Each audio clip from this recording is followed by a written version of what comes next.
Well, here we are back in a cave on the banks of the Dordogne River in France, thousands of years ago. And there's plenty of hair, as you can see, on the gentleman, but no hat and no hairdo to speak of.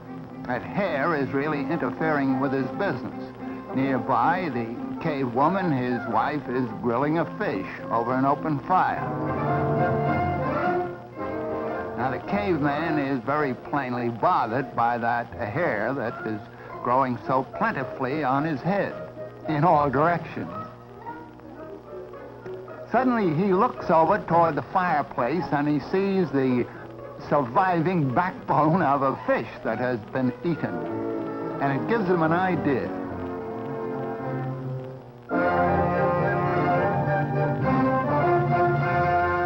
I don't say that we have proof that this happened, but it could have happened, and some such original discovery must have been made.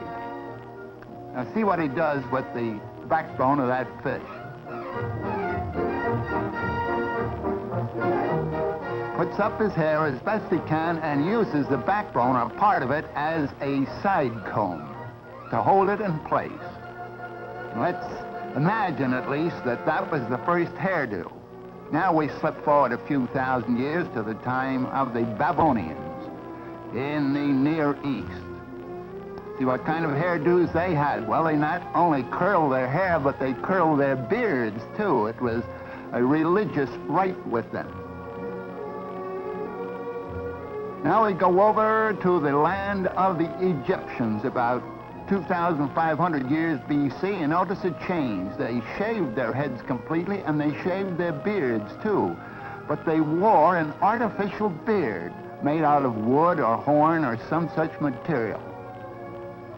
And the women, too, shaved their heads and wore wigs. Now, of course, we're talking about the aristocracy, the noble people and the rulers of those days, not the poor people. And here's an Egyptian woman with the kind of imitation hair or wig that was worn by the high-born ladies of those days. Another thing about the Egyptian women of those days was that the higher the headdress they wore, the more noble their blood was supposed to be. So you can see there was quite some competition among the ladies in a vertical way. Really getting high in some of these. Another peculiar thing was that when the princesses or queens acted in an official way, they too wore an imitation beard on their chins. Now we're coming forward to the Grecian days. And of course we know all about these from drawings and paintings of the old days and written descriptions. And many of these pieces, by the way, are actual survivals of those periods and have been preserved in antique shops and in museums. This is the Greek style of hairdo.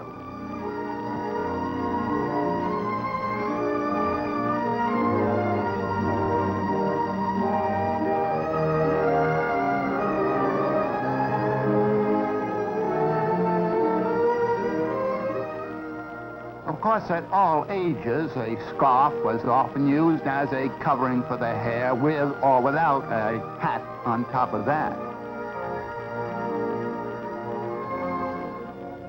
Now we're coming forward to the Roman days. There is a Roman painting, and a peculiar place for it. It's on the bald sconce of a Roman. And here we have one of the Roman ladies of the court of Augustus Caesar. And this is the kind of wig that she wore. A very dark wig. Now she sees her handmaiden there with a very blonde head of hair and plentiful, and she decides to change her mind and get a blonde wig. Whereupon the poor handmaiden has her hair cut off and made into a wig for the patrician Roman lady. Here we see her now with a blonde wig.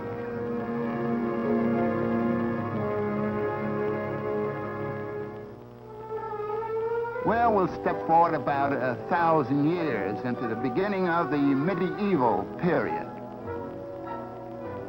And this is the way the high-born young lady wore her hair then, in long ringlets, when knighthood was in flower. Of course, when she got married, she wasn't allowed any such frivolous decoration. Had to put her hair up in braids that were covered like this. Of course, the braids may not be quite as long as the covering would indicate.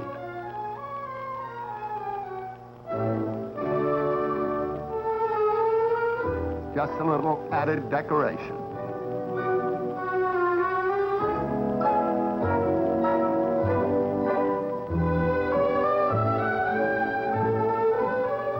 Just another example of the scarf wrapped around. This young lady does not have a toothache or an earache. She is just increasing the wrapping around her hair on her head, and it gradually got to an exaggerated fashion. More and more of the face and hair were concealed until we got to this type, which became popular in Brittany, in France, hundreds of years ago. And then we had also in medieval days a sort of dunce cap idea. And once an idea was formed, why, they carried it out to the extreme. So here we have the double dunce cap, and even further the triple and quadruple dunce cap idea.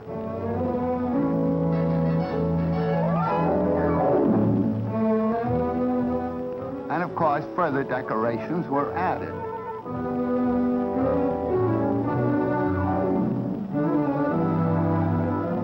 This is a millinery display of the medieval period. Now we come to what I call the antler type of hat. Looks something like the spread of antlers of a water buffalo or some African gazelle.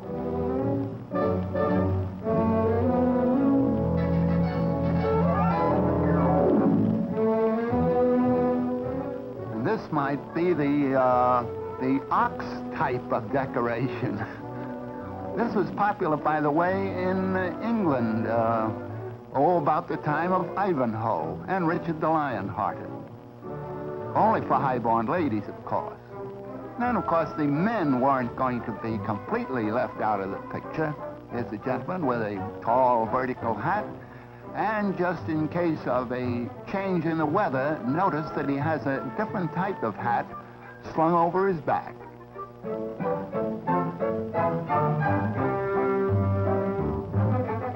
Well, we're coming down through the ages a little bit, but not making much progress in the millinery department. This chap has a whole counter's worth of cloth on his head.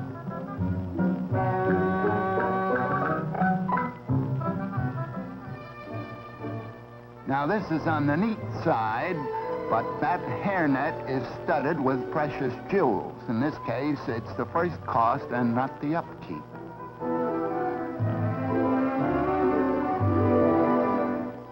Here we have what is often called the Holbein type of hat, because that famous painter gave us many canvases with models wearing that kind of picture hat. But Franz Hals and other famous painters also gave us their studio portraits with the same type of millinery decoration. Here's quite a different type. The hat is small, but the beard more than makes up for it. Now, this is really neat. I say I'm no judge of ladies' hats, but this is the type I like anyhow. It'd be good in a high wind. Notice that the ruff is now coming in around the neck there. That would be around 1550, 1600 and through there. Just imagine all the handwork that went into the ironing of a ruff of that type. Many of the pictures by Van Dyck feature these ruffs.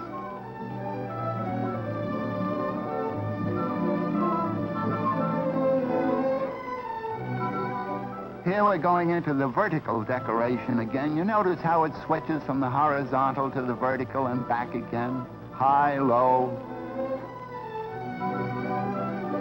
Oh, and also we are coming into the corseted era, and in some of those old days they actually wore iron corsets. Of course, the whaling captors soon relieved the iron of its duty by bringing in the whalebone. This is just a simple country costume, I'm glad to say. They've relaxed on that iron stuff. And here we have a lace bodice and a straw hat.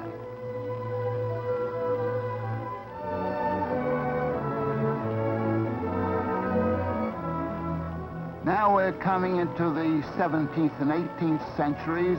This is a model of a painting by Van Dyck. And so I haven't time to go on down to modern days, but as far as we've gone, I leave it up to you to know whether or not we've made much progress in hairdos and costumes and hats.